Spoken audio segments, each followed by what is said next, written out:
সারাটা বছর টেলিভিশনটা খুললেই, পত্রিকার পৃষ্ঠা উল্টালেই সারাটা বছর একটাই খবর, খেলা হবে খেলা হবে, ঠিক কিনা কর? শৈলান্তা যে কথা কন লাগে না, এটা কথা কইলে হয়। তুমি যে কইতেছো খেলা হবে খেলা, হ্যাঁ তার হইলে ওপেন হার্ট সার্জারি হয়ে রয়েছে, তাহলে খেলা করার লাগে দুইজনে দৌড়া।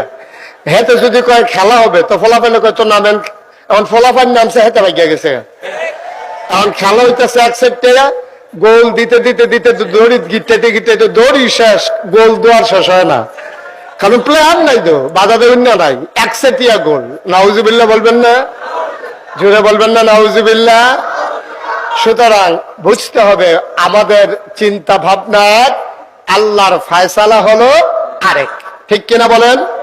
এই মানুষগুলো যখন আল্লাহ বানিয়েছিলেন, ফেরেশতাদেরকে যখন বলেছিলেন ইন্নী জাইলুন ফিল আরদি খলিফা, আমি একটা কওম, আমি একটা সম্প্রদায়, আমি একদল মানুষ বানাতে চাই, ফেরেশতারা বলছে বানানোর দরকার নাই, মানুষ বানাবেন, মারামারি করবে, কাটাকাটি করবে, ঝগড়া বিবাদ করবে, কি দরকার মানুষ বানানোর? আল্লাহ তাবারক ওয়া তাআলা তাদের যুক্তি মানলেন না, বুদ্ধি শুনলেন না, তিনি ঘোষণা দিয়ে দিলেন ইন্নী আ'লামু মা লা তা'লামুন, আমি যা জানি তোমরা তা জানো না। বলেন সুবহানাল্লাহ।